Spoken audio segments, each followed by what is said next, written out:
나를 들여다보며 과거를 회상하고 미래를 예측하는 인간만이 미신에 빠집니다. 미신은 과학적 관점에서 헛된 것으로 여겨지는 믿음이나 신앙이라고 정의되지만 고도의 뇌기능을 가진 인간의 특권입니다.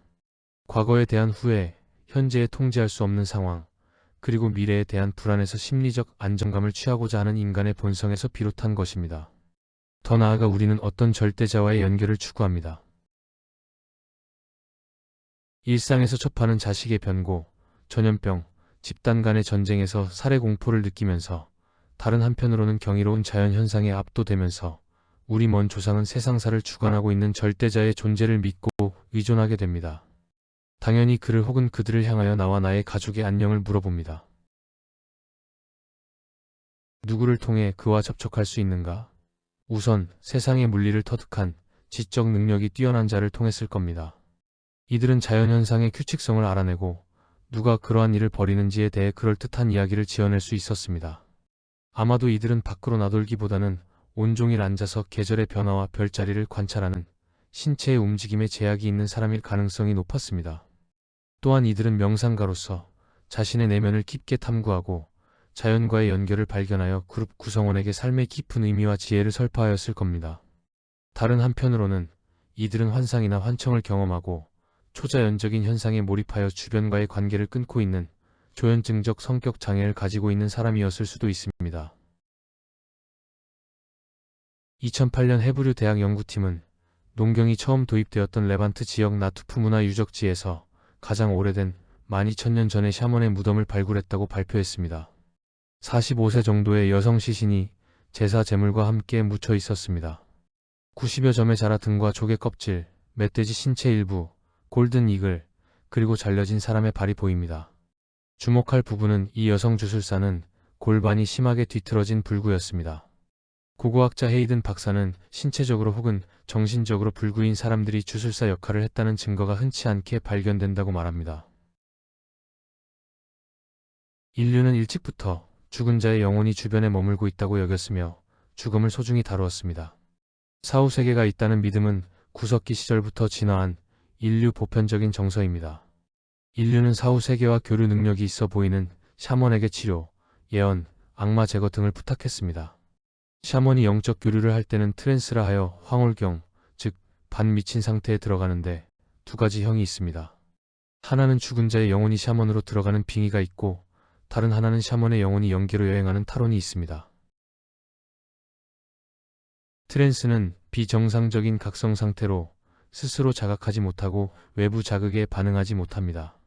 그런데 트랜스를 유도하는 사람의 명령에 선택적으로 반응하여 목표를 추구하고 실현할 수 있습니다.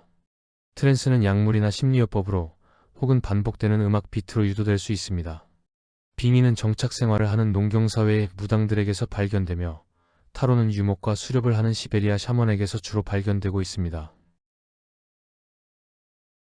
신비로운 체험을 과학적으로 검증할 수 있는가? 2000년 초 펜실베니아 대학 누버그 박사는 불교의 수행자들과 프란치스코 수도회의 수녀들을 대상으로 영적인 신비 체험에 관련된 뇌활성을 측정하여 처음으로 신경신학의 문을 열었습니다.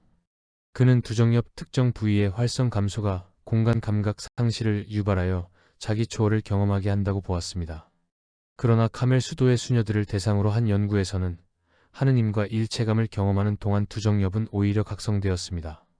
종교적 신비 체험은 지극히 주관적인 경험이기 때문에 개인에 따라 다른 뇌활성을 보이는 것은 당연해 보입니다. 트랜스 상태에 있는 샤먼의 뇌는 어떨까? 트랜스 상태는 물질 과학으로 다가서기 어려운 오컬트적 요소가 있지만 최근 심리학자나 신경생물학자의 연구 대상이 되고 있습니다. 빙의는 미국 정신의학협회의 매뉴얼에서 해리성 트랜스 장애로 분류되며 타론 역시 DSM에서 약물 유도 정신건강장애로 분류되어 있습니다. 샤먼의 뇌활성 부위와 뇌파를 분석한 연구가 몇몇 있지만 신경학적 의미를 도출할 정도의 결과는 아니었습니다. 2021년에 이르러 어느 정도 객관성을 담보하는 샤먼의 뇌파 분석 연구 결과가 발표되었습니다. 미시간 대학의 리차드 해리스 박사팀은 24명의 샤먼과 24명의 일반인을 대상으로 트랜스 상태에 들어서는 민감성을 비교하였습니다. 샤먼들은 트랜스 상태에 들어서기 위해 북이나 장고와 같은 반복 리듬 악기를 사용합니다. 여기 그림은 눈을 감고 준비 상태에 있을 때, 클래식 음악을 들을 때, 그리고 북소리를 들을 때 실험 대상자들의 뇌파가 자극되는 양상입니다. 샤먼들만이 북소리에 반응하여 뇌에서 감마파가 증가했음을 확실히 보여줍니다.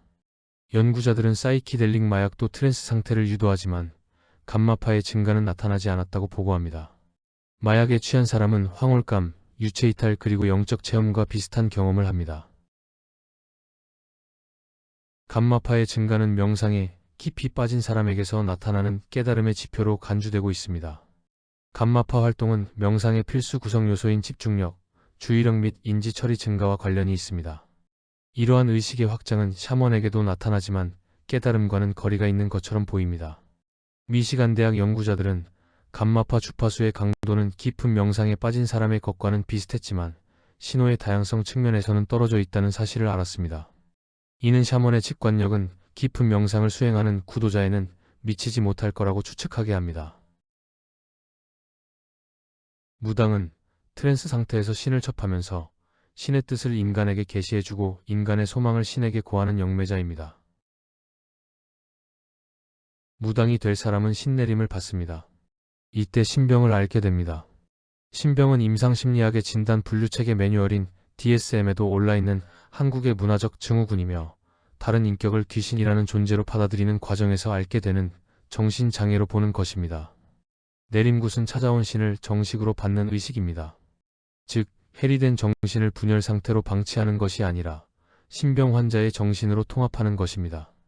아직 과학적으로 규명되지 못했지만 무당의 신비한 능력은 분열된 자아를 통합하는 과정에서 발견된 인간 정신의 한 영역일지도 모릅니다. 무당은 견딜 수 없을 만큼의 큰 상처를 딛고 일어나 분열된 자아를 통합한 존재입니다. 무당은 자신에게 생긴 능력을 자신의 부귀를 위해 쓰지 않습니다. 과거의 자신처럼 상처 입고 아픈 중생들을 돌보는 데 사용합니다. 또한 무당은 신과 인간을 중재하고 모든 맺힌 것을 풀어내고 화해를 이루어내는 이들입니다. 그리고 우리의 문화 자산입니다. 한강 작가는 이성과 감성으로 타론하여 연기에 머물고 있는 귀신들의 다중 메시지를 우리에게 전했습니다. 심한 신병을 앓으면서 죽은 자가 산자를 구할 수 있음을 증거하였습니다. 그래서 한강 작가를 통하여 빕니다. 세종대왕이시여, 이순신 장군이시여, 소현세자이시여, 정조대왕이시여, 안중근 의사시여, 지금 생각과 말과 행동으로 악을 일삼는 자들을 벌해주소서. 시청해주셔서 감사합니다. 제주항공 희생자들 영혼의 명복을 빕니다.